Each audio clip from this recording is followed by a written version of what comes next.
Bom dia, pessoal. Hoje nós estudaremos gravitação, estudando as leis de Kepler e a lei da gravitação universal do Newton. Tá? Então vamos lá, vamos começar pelas leis de Kepler. Né? Então, primeira lei. Né? Você tem que o planeta, ao descrever a sua órbita, ele vai descrever uma elipse e o Sol vai estar situado num dos focos. Então a elipse ela tem dois focos, né? Ela tem aquela propriedade que eu imagino que você já conheça, que você pegar essa distância que tem, né, do foco até um ponto dela e desse ponto até aqui, essa soma, né, ela é constante. Então de F1 até qualquer ponto da elipse e daqui desse ponto até o outro foco, essa distância se mantém constante. Tá? Então você tem aí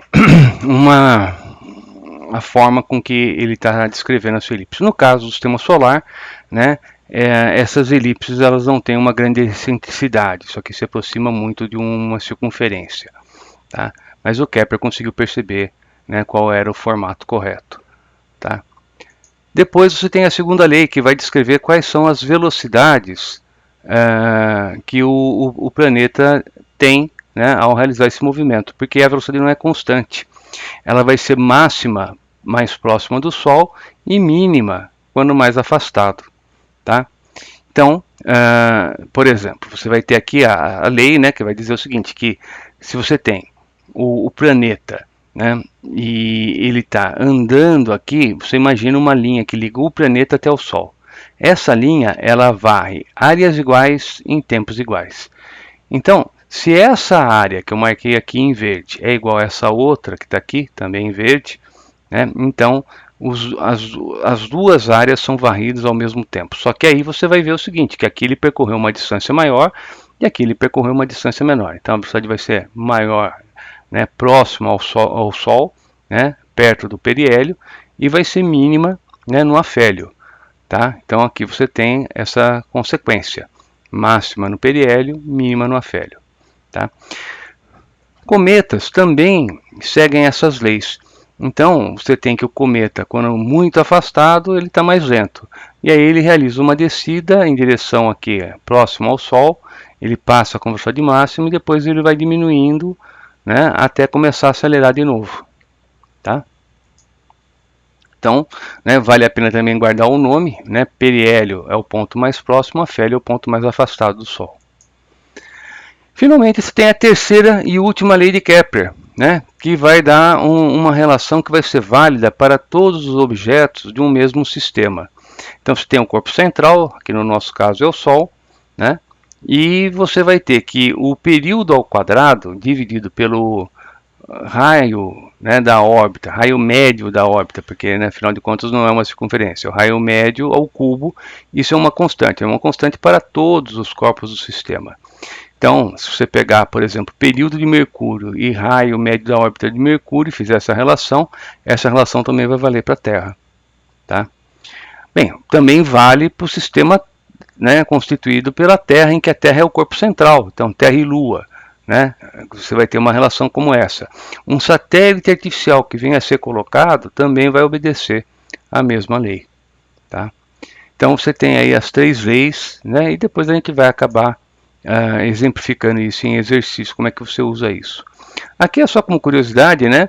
Você tem o sistema solar, você tem aqui os planetas, que eu marquei aqui em preto, e em vermelho estão os planetas anões, né? E aqui você tem a razão entre o raio médio da órbita e o período. Então você veja, para Mercúrio, estou considerando que o raio médio da órbita da Terra é igual a 1, estou pegando ele como unidade, e o tempo, né, para a Terra dar uma volta, que é 1 ano, né, também vai ser a nossa unidade. E aqui você tem uma maneira de comparar, né? Quer dizer, então o ano em Júpiter seria o quê, né? O tempo que ele leva para dar uma volta em torno do Sol seria quase 12 anos da Terra, né? E a distância que ele está do Sol é em torno de 5 vezes a distância que está a Terra. Tá? E aqui você tem, né, um gráfico que foi feito no Excel, você vê que ele não é lá grande coisa, mas dá para você ter uma ideia dessa função. Tá? E, né, se você determinar essa constante para, né, de Kepler, aqui essa terceira lei, para um planeta serve para todos. Tá? Então, E aí você vai vendo, né, como é que é a questão de distância, né? Bem, passando então para a lei da gravitação universal do Newton, né? Então, aqui você tem o seguinte: o Newton, quando ele propõe essa lei, ele propõe junto com as leis do movimento que você já estudou, as 3 leis, né? O princípio da inércia, o princípio fundamental da dinâmica e o princípio de ação e reação, né? E nesse mesmo livro, ele também publicou a lei da gravitação universal. Para demonstrar que ele tinha acertado, inclusive dá para você deduzir a terceira lei de Kepler a partir dessa lei da gravitação. Então, o que o Newton está colocando? Ele está colocando qual é a força que atua num corpo que está girando em volta. Vale lembrar, né, que para isso ser perfeito, você teria que ter somente um corpo central e um outro virando em volta. Agora, se você tiver, né, para aquelas 3 leis lá do que a gente acabou de ver do Kepler, se você tivesse um sistema binário, 2 estrelas, uma virando a outra e um outro corpo, aí já não tá sendo aplicado. Então, a lei da gravitação universal vale para entre quaisquer corpos, né? Mas aquelas 3 leis que a gente viu lá do Kepler é quando você tem um corpo central e um outro girando. Aí você podia falar, pô, mas então o sistema solar não é assim. Não, de fato não é, mas o que vai acontecer é que a massa dos outros corpos, dos outros planetas, quando comparado com a massa do Sol, é muito pequena. Então, basicamente funciona daquele jeito. Mas se você tivesse, por exemplo, um sistema binário, aí o resultado seria outro. Tá? Mas o problema de 3 corpos não está resolvido, não tem como você resolver. Não dá para tirar uma equação no braço e deduzir qual que vai ser a equação da trajetória. Tá? Então, não tem, né, como fazer. Mas aqui você tem a lei do Newton, que vai dizer o seguinte, que a força gravitacional que atua, né, entre 2 corpos, ela é proporcional. Então aqui está a constante de proporção. É proporcional à massa deles, ao produto da massa deles, e é inversamente proporcional ao quadrado da distância. Então, conforme você aumenta essa distância, essa força cai muito. Veja só como é que é o gráfico disso aqui. Né? Se você dobrar a distância, a força vai ser reduzida a quarta parte. Se você multiplicar por 3 a distância, a força vai ser dividida por 9. Tá? Então, ela varia e varia muito com a distância. Tá? E aí você pode começar a tirar alguns resultados que vale a pena você conhecer. Então, primeiro, qual vai ser a intensidade do campo gravitacional na superfície do planeta? Né? Então, vai ser o quê? Vai ser proporcional à massa do planeta dividido pelo raio dele ao quadrado. Tá? Você também pode tirar em função da altitude, porque aqui você tem a superfície, a altitude você mede em relação à superfície. Então, está aqui o objeto, né? Qual vai ser o campo gravitacional aqui? Né? Esse campo gravitacional, né? Você vai considerar a distância dele em relação ao centro. Então, vai ser o quê? R mais H. Tá? E né, através dessa manipulação algébrica, você vai ver que o G nesse ponto é o G que você tem na superfície, multiplicado pelo raio do planeta ao quadrado, dividido, né, por raio do planeta mais a altitude, né, pelo quadrado da soma do raio do planeta com a altitude. Né? Então, você tem aqui o valor do G num ponto qualquer em função do G da superfície. Né? Ou aqui você tem o G nesse ponto em função da massa e dessas distâncias envolvidas. Tá certo? Bem, aqui é a dedução da terceira lei do Kepler a partir da lei da gravitação universal do Newton. Né? Então você vem, né, a partir da força gravitacional, e essa força gravitacional tem o papel de força resultante centrípeta, né? E aí você faz a manipulação, você chega a deduzir, né, que a relação entre período e raio da órbita, né? Considerando que é o raio médio. Né? E perceba que nessa constante entra o quê? Entra a massa do corpo central. Então depende da massa do Sol. Né? Não depende da massa do corpo que está aqui virando, depende da massa desse. Né? Então, se eu estou falando da Terra, eu estou falando de um outro corpo, um asteroide que está por aqui, né? O tempo vai ser o mesmo. O que define o tempo que ele vai levar para dar uma volta vai ser justamente, né, essa distância. Tá? Inclusive, né, vamos voltar lá naquela tabelinha, né? Aqui você tem Plutão. Plutão foi descoberto em 1930, né? Então, e veja, o tempo de duração, né, do ano lá é quase 250 anos terrestres. Ele não chegou a dar uma volta depois que foi descoberto.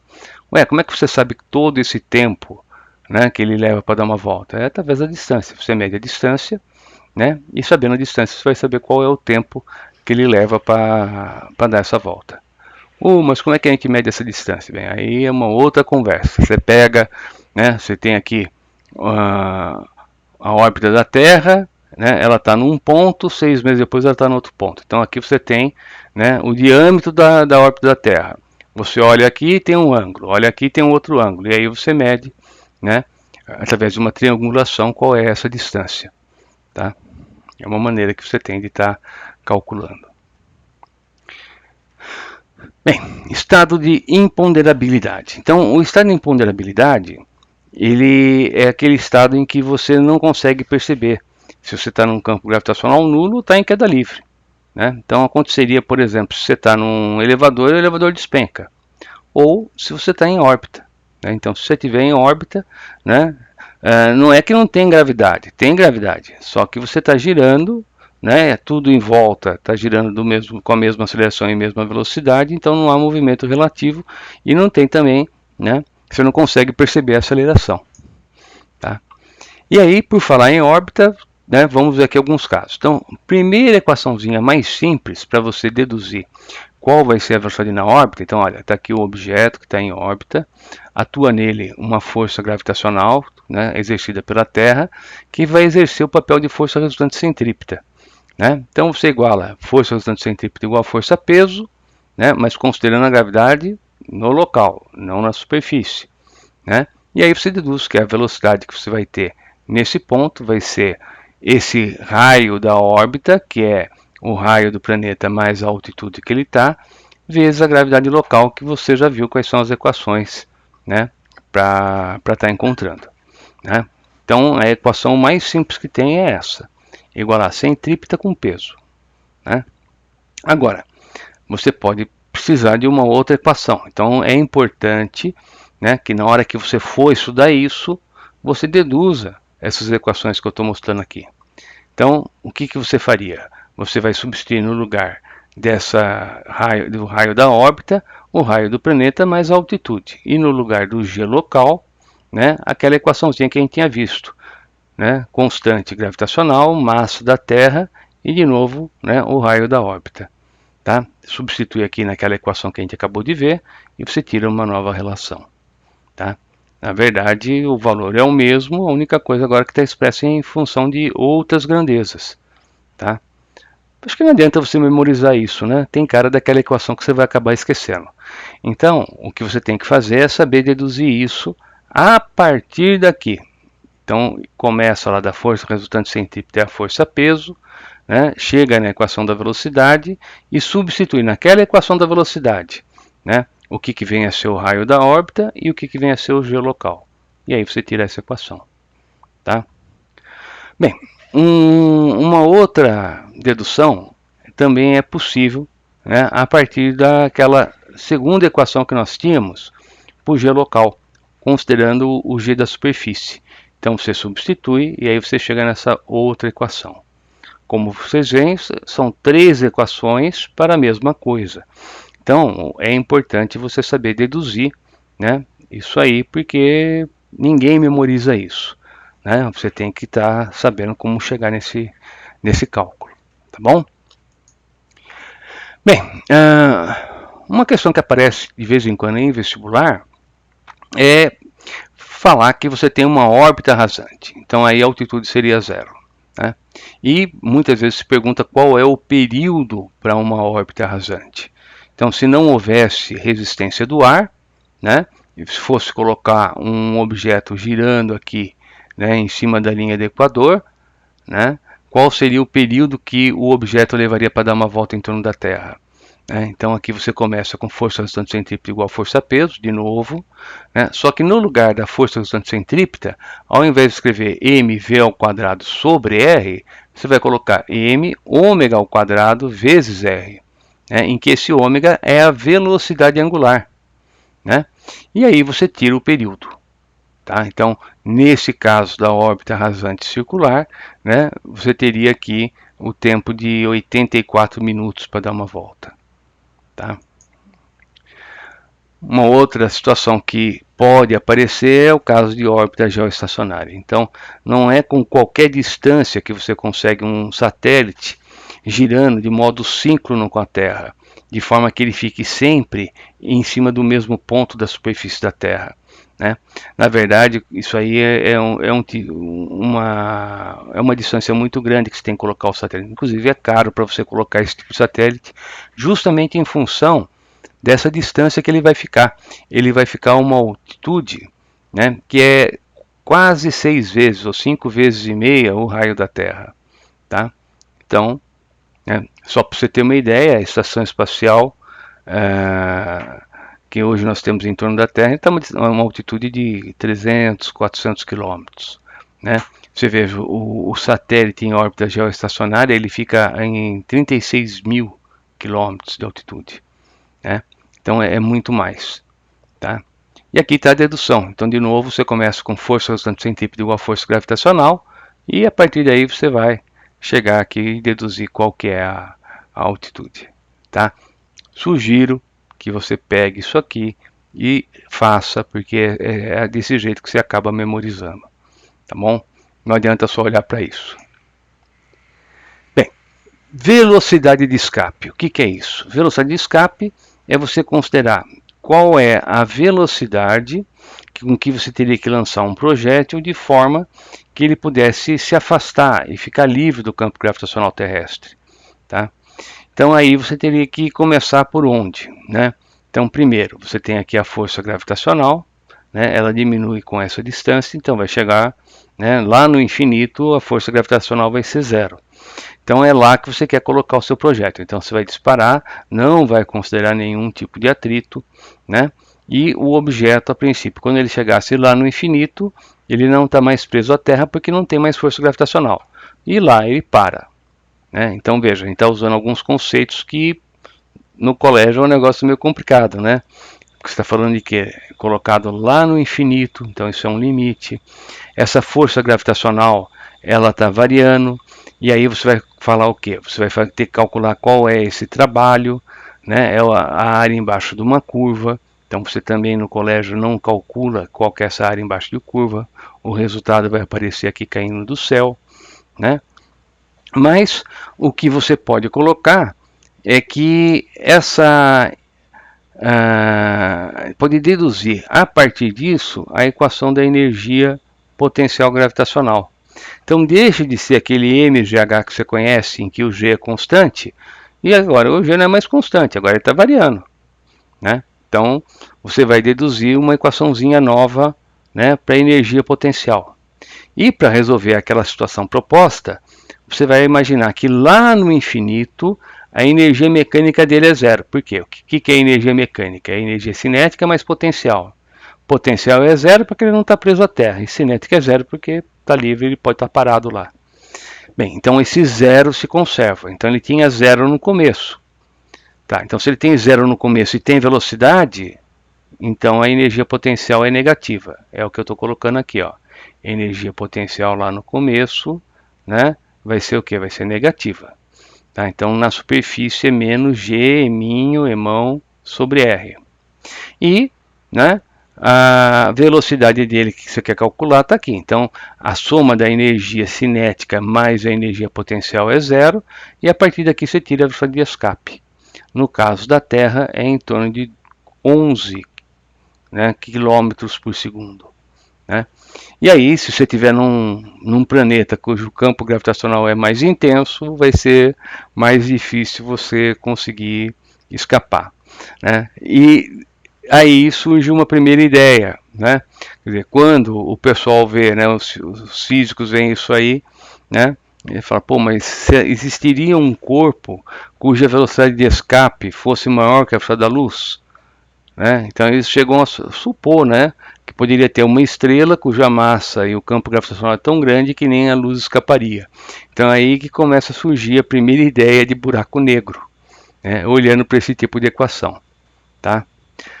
Esse tipo de exercício é bem difícil cair, cai onde? Ita, coisas do tipo. Então, né, estou colocando aqui, você está vendo de onde vem a equação, né, mas eu não ficaria preocupado se você estiver prestando aí os vestibulares normais que todo mundo presta. Isso aqui dificilmente cai. Então vamos lá, vamos para o nosso primeiro exercício, né? Então você tem aí, ó, o planeta Mercúrio, ele tem massa de 0,04 vezes a massa da Terra, tem o diâmetro que é de 0,4 vezes o diâmetro da Terra, né? E ele quer saber qual seria em Mercúrio o peso da água contida numa caixa de 1000 litros, né? Então vamos lá, vamos resolver esse exercício, tá? Então o que a gente tem? Vamos ver aqui. Deixa eu pegar aqui a nossa mesa. Deixa eu ver se eu estou mostrando para vocês a mesa. Sim, tá certinho. Então vamos lá. Primeiro, né? Então esse item A. Deixa eu pegar a cor certa. Né? Então eu vou calcular qual vai ser a gravidade na superfície de Mercúrio. Vai ser o quê? Vai ser a constante gravitacional vezes a massa de Mercúrio dividido pelo quadrado do raio de Mercúrio, né? E eu sei que o G na superfície da Terra, né, ele é Gzão massa da Terra, né, dividido pelo raio da Terra ao quadrado, tá? Então, o que acontece? Você tem que o G na superfície de Mercúrio, né, ele vai ser, olha só, vamos substituir os valores. É a constante, a massa ele deu, é 0,04 vezes a massa da Terra, que é dividido pelo quadrado de 0,4 vezes o raio da Terra, tá? E isso vai dar então 0,04, que é dividido por 0,16 G, né, massa da Terra por raio da Terra ao quadrado, tá? Então, isso quer dizer que a gravidade na superfície de Mercúrio é igual a 1/4 da gravidade na superfície da Terra. E se você tem, né, que o G na superfície da Terra é em torno de 10 metros por segundo ao quadrado, então o G na superfície de Mercúrio, né, vai ser igual a 2,5 metros por segundo ao quadrado, tá? Então, isso para você usar o valor que eles costumam dar, né, que é o G da superfície da Terra, né? Então, aí você pega o valor de 10, né, coloca aqui na equaçãozinha, né, e acha, né, qual é o valor da gravidade lá em Mercúrio. Bem, uma vez que você tem o valor do G, agora você pode calcular o peso. Então, o peso em Mercúrio, né, ele vai ser igual a massa vezes a gravidade. E 1000 litros de água, cada litro tem 1 quilograma. Então, vai ser 1000 quilogramas vezes os 2,5. Então, isso aí vai ser 2.500 newtons, né? Tá? De intensidade. Tá? Se você quiser ser chato e ler de novo o enunciado, você vai ver que ele pergunta qual é o peso. Então, o peso é um vetor. Então, você teria que falar que é de 2.500 newtons vertical e para baixo, para você descrever o vetor como um todo. Tá? Então, está feito aí. Aí, depois você tem que calcular, né, um satélite da Terra em órbita circular de 40 mil quilômetros de raio tem um período igual a 24 horas. qual seria o período de um satélite em Mercúrio em uma órbita circular de mesmo raio. Então vamos lá, vamos fazer isso aí. Então agora vai dar um pouquinho mais de trabalho.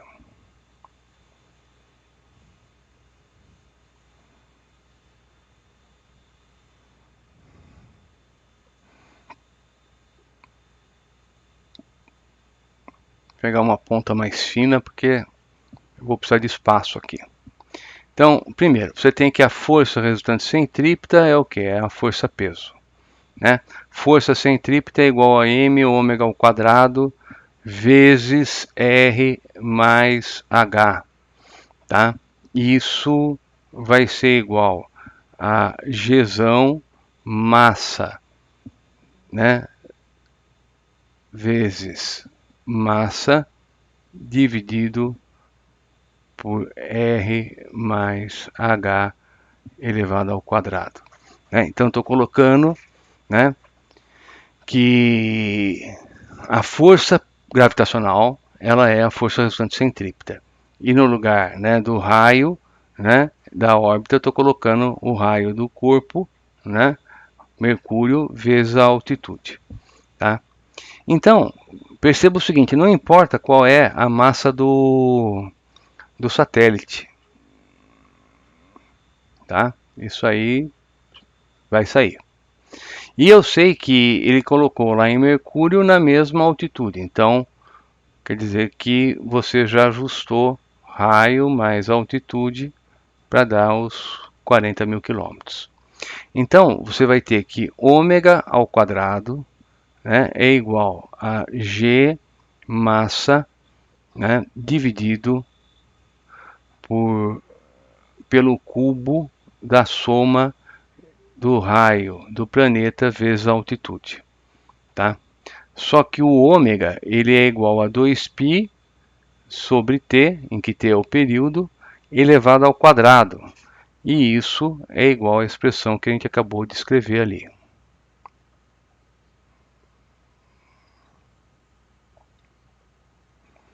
Tá? Então você tira aqui o período,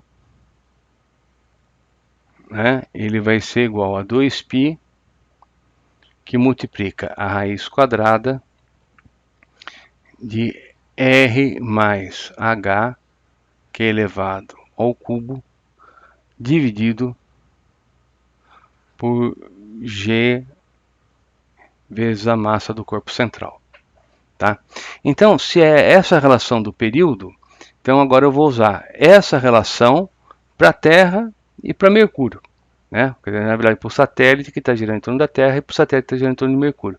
E vou simplificar. Né? Então, vamos lá, vou ter que mexer aqui na posição para caber. Né?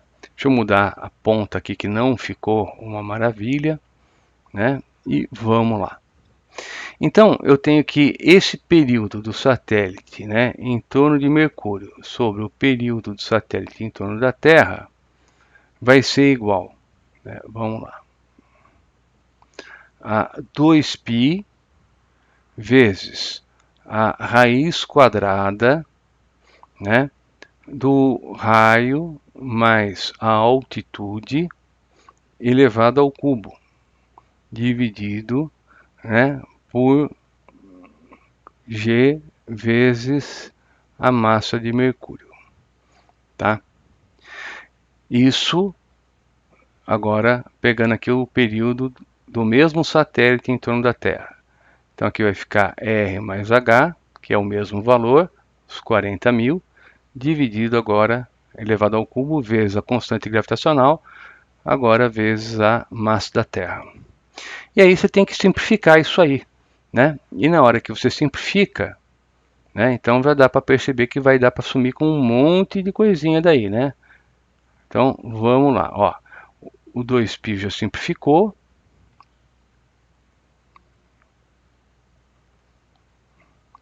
Né? Essa distância é a mesma. Tá? A constante gravitacional também. Né? Então, a gente vai tirar aqui o seguinte, que a razão entre o período, né, do objeto girando em torno de Mercúrio pelo período do objeto girando em torno da Terra, isso vai ser igual a raiz quadrada, né, da massa da Terra pela massa de Mercúrio, tá? E, portanto, essa razão, né, entre os períodos vai ser igual a raiz quadrada de massa da Terra, e ele deu, né, quanto que é a massa de Mercúrio, que é 0,04 vezes a massa da Terra, tá? Então vamos mais uma vez simplificar, tá? Então você tem que a razão entre o período da massa de Mercúrio, né, período do satélite girando em torno de Mercúrio, pelo período do satélite girando em torno da Terra, isso vai ser igual a raiz de 1 sobre 0,04. Né? Então, isso vai dar quanto? Isso vai ser igual a raiz quadrada, né, de 25. A hora que você faz 1 dividido por 0,04 dá 25. Só que o período, né, com que ele está girando aqui, você tem, né? Porque vamos voltar lá para o enunciado, né? Você tem aqui o seguinte, ó. Órbita circular tem período igual a quanto? 24 horas, ele deu. Né? Então, esse valor que está aqui, na verdade, isso aqui se refere a um satélite geoestacionário. Nós vimos na aula que o valor correto é de 36 mil quilômetros. Ele vai estar considerando, né, aí no caso, aquilo lá era a altitude. Aqui ele está considerando junto também o raio da Terra. O raio da Terra é em torno de 6 mil quilômetros. Então daria em torno de 42, né, mil quilômetros. Ele arredondou. Então aqui vai ficar, ó, período do satélite girando em torno de Mercúrio sobre 24. Isso é igual a quanto? 5. Então esse período, né, do satélite em torno de Mercúrio vai ser igual a 120 horas, tá? Então, tá aí, tá bom? Tá calculado. Deixa eu ver se consigo reduzir aqui para você ver, né, a solução geral do item B, tá bom? Vamos passar para o próximo. Bem, segundo exercício. Um míssil é lançado horizontalmente em órbita circular rasante à superfície da Terra. Então é aquele caso da órbita rasante que a gente viu. Adote o raio da Terra como 6.400 km e, para simplificar, tome 3 como valor aproximado de π. Tá? A P aí é π. Então, qual é a velocidade de lançamento e qual é o período da órbita? Então vamos lá, vamos fazer isso aí. Então, né, o que você tem aí é que determinar a velocidade. Então, vamos começar com força resultante centrípeta, né, igual a força-peso. Bem, força resultante centrípeta, você sabe, é mv ao quadrado sobre r. Então, vamos lá. Tem a força resultante centrípeta é igual a força-peso. mv ao quadrado sobre r é igual a mg. Então, né, não depende da massa do corpo. Então, isso vai fazer com que isso aqui simplifique. E aí você vai tirar que a velocidade é igual a raiz quadrada, né, de r, que é o raio do planeta, vezes o g. E aí é o g da superfície. Então, v igual a raiz quadrada de 6.400 km, que a gente tem que passar para metro, vezes 10. Né? Então, a velocidade, para você colocar um objeto em órbita rasante, é de 8 km, né, por segundo. Tá? E o tempo? O tempo é aquele 84 que a gente achou lá. Né? Então, eu sei que ômega é igual a V sobre R, lá do movimento circular. Então, eu tenho que 2π sobre T é igual a 8.000, que eu acabei de encontrar. dividido, né, por 6.400 km que eu tenho que passar para metro. Então, inverter nessa relação, né, isso aqui vai dar 800. Ele mandou adotar o valor do π igual a 3, né? Então vai ficar o quê? Vai ficar 2π vezes 800. E o valor do π igual a 3. Então vai dar 2 vezes 3 vezes 800. E isso é igual a 4.800 segundos. Né? Então estou deixando também em segundo porque é a unidade do sistema internacional. Ele não mandou passar isso aí para minuto. Né? Então fica desse jeito. Tá certo? Então tá feito.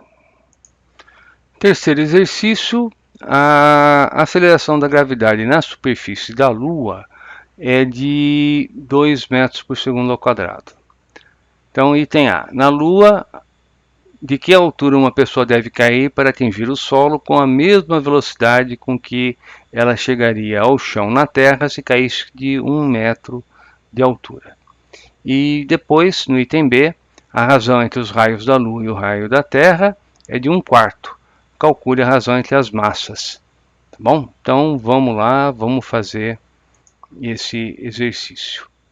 Tá? Então aí o que eu tenho aqui é o seguinte. Né? Então para fazer esse item A, né, eu tenho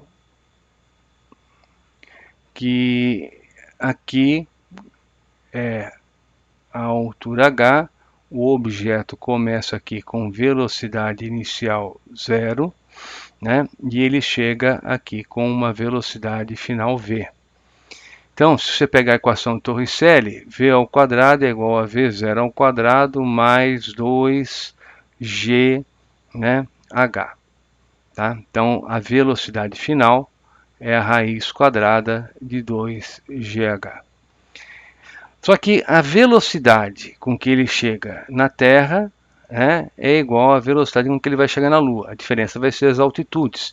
Então, você vai ter que raiz quadrada, né, de 2g da Terra, da superfície da Terra, vezes a altura com que ele cai na Terra, que é 1 metro, isso é igual a raiz quadrada, né, de 2 vezes, né, o g da Lua, que ele deu, que vale 2, vezes a altitude que eu quero saber lá na Lua.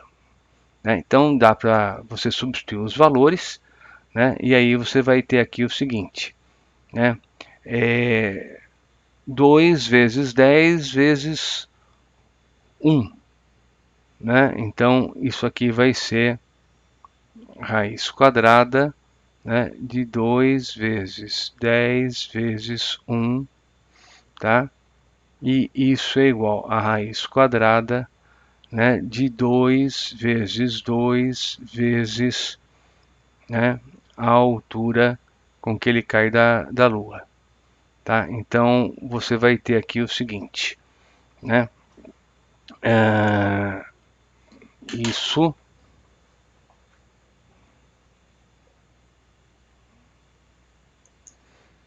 então, né, vamos elevar ao quadrado os dois membros da equação e você vai ter aqui, ó, 20, né, é igual a 4 vezes essa altitude.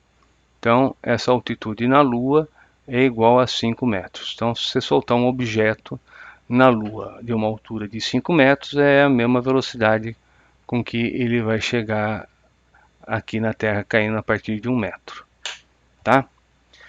Bem, item B, né? Então, vamos limpar isso aí e partir para o item B. Então, você vai ter aqui o seguinte.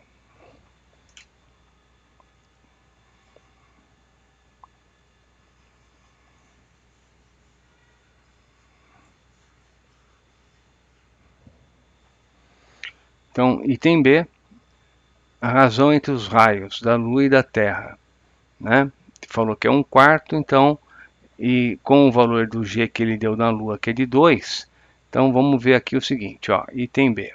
Eu sei que o G na superfície do corpo, ele é G, massa do corpo, dividido pelo raio. raio ao quadrado.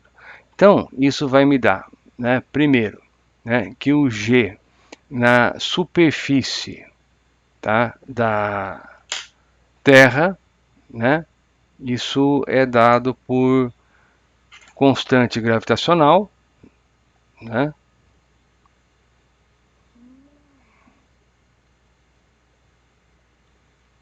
que multiplica a massa da Terra, tá, que é dividido pelo raio da Terra ao quadrado. E, né, o G na superfície da Lua, né, que ele falou que vale 2, é a constante gravitacional, massa da Lua, por raio da Lua ao quadrado. Tá bom? Então, você tem os dois Gs. Aí você vai ter aqui o seguinte, né, se você dividir um pelo outro, considerando, né, que o raio da Lua sobre o raio da Terra é igual a 1/4, né, e que, portanto, o raio, né, da Lua é igual ao raio da Terra dividido por 4. Tá, então agora vamos chegar na relação das massas. Tá, então vou ter que mexer aqui a posição para a gente conseguir ter espaço para escrever um pouquinho. Então vai ficar o G da superfície, né, da Terra sobre o G da superfície da Lua vai ser igual, né, vamos pegar essas expressões que a gente calculou ali, G massa da Terra sobre raio da Terra ao quadrado, G massa da Lua sobre raio da Lua ao quadrado. Então isso eu tenho, né, porque eu sei que o G na superfície da Terra é 10, da Lua ele falou que é 2, né, não é, mas vamos fazer de conta. Então aqui vai ficar o quê? Massa da Terra, né, dividido pelo raio da Terra ao quadrado, né? Aqui vamos colocar a massa da Lua, né? E vamos colocar aqui o raio da Terra dividido por 4 ao quadrado. Ou seja, eu estou substituindo esse valor, né? Eu estou colocando aqui, ó. Aí dá aquela equaçãozinha que você está vendo lá, tá? Então agora vamos continuar. Você vai ter que 10 por 2 vai dar 5, tá? É igual a massa da Terra sobre a massa da Lua, né?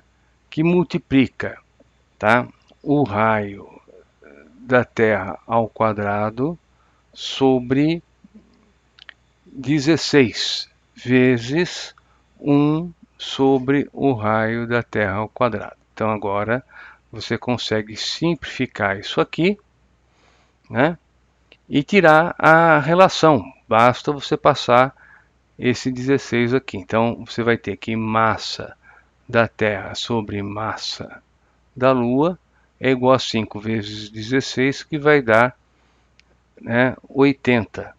Né, ou, né, se é para encontrar a razão entre massa da Lua sobre massa da Terra, então é igual a 1 sobre 80. E aí está feito. Tá bom? Então, ó, vamos ter uma visão geral. Essa é a resolução. Feito?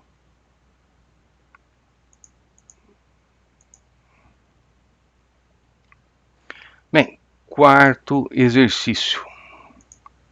A Lua tem sido responsabilizada por vários fenômenos na Terra, tais como apressar o parto de seres humanos e animais, aumentar o crescimento de cabelos e plantas. Sabe-se que a aceleração gravitacional da Lua em sua própria superfície é praticamente 1/6 daquela da Terra, em que a gravidade na superfície da Terra é igual a 10, e que a distância entre Terra e Lua é da ordem de 200 raios lunares. Então, para estimar os efeitos gravitacionais da Lua na superfície da Terra, então, né, considerando a Lua lá, e qual é a força gravitacional, qual é o campo gravitacional dela aqui? Calcule a aceleração gravitacional provocada pela Lua em um ponto da superfície da Terra, tá? E a variação do peso de um bebê de 3 kg devido à ação da Lua. Então, Vamos lá.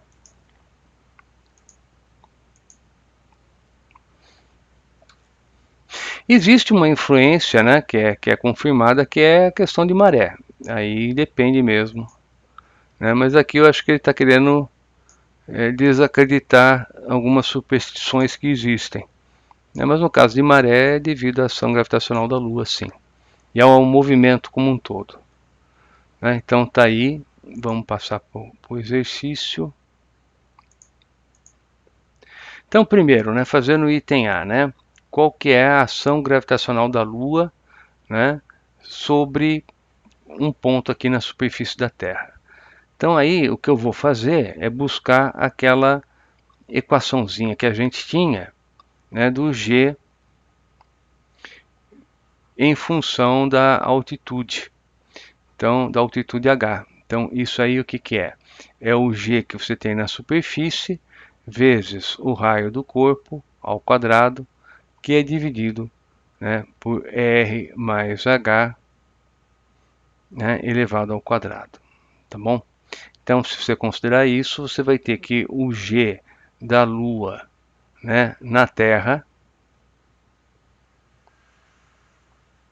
é isso que a gente está calculando, tá? Isso aí vai ser igual ao G da superfície da Lua, né? Ou na superfície da Lua, vezes o raio da Lua ao quadrado, dividido, né, pela distância. A distância é o que? É o raio da Lua mais 200 vezes o raio da Lua, que é a distância que ele colocou. É a distância entre Terra e Lua. Tá? Tudo isso elevado ao quadrado. Tá? Então, o G da Lua, né, na superfície da Terra, isso aí vai ser igual a 1/6, né, vezes 10, que é o G da superfície da Terra, vezes o raio da Lua, elevado ao quadrado, que é dividido por 201 vezes o raio da Lua, tudo elevado ao quadrado. Então vai ficar 201 ao quadrado por raio da Lua ao quadrado. Então isso vai dar, né, um valor que é o valor da gravidade da Lua na superfície da Terra, tá? Que é aproximadamente 4,1 vezes 10 elevado a menos 5 metros por segundo ao quadrado. Então, um valor bem pequenininho, tá? E depois, a variação do peso de um bebê de 3 kg. Então, né, se você tem que peso é igual a massa vezes a gravidade, então o peso vai ser igual a 3 vezes o 4 vezes 10 a menos 5. Vamos arredondar para 4. Então, intensidade aqui seria de 12 vezes 10 a menos 5, que é 1,2 vezes 10 a menos 4 newtons. Tá? Então, tá feito. Tá calculado aí, né, o exercicinho da Unicamp, né? E com isso, eu acho que a gente termina os exercícios de aplicação que a gente tem aí nessa aula, tá? E devo estar fazendo depois, que agora eu tenho que continuar, a gente passa agora para a hidrostática, né? Então, na verdade, estática e hidrostática são as próximas aulas que eu vou estar gravando, mas assim que der um tempinho eu vou gravar uma aula de história da gravitação, né? História da astronomia, e coloco para vocês lá no Moodle, para que vocês possam estar vendo uma parte mais divertida dessa parte de astronomia do que esse monte de conta, tá bom? Mas eu sugiro que vocês peguem e deduzam as equações que eu fiz ali, porque isso é importante para você poder guardar, né? Entender, conseguir trabalhar. Sem falar, pega o livro, estuda pelo livro, né? Dá uma boa lida naquele material que você já tem, né? Porque é ali que você aprende, tá bom? Vou ficando por aqui, volto daqui a pouco para falar de estática do ponto, estática do corpo rígido e extenso, né? hidrostática com definições e teorema de Stevin, aí depois teorema de Pascal e teorema de Arquimedes. Até mais.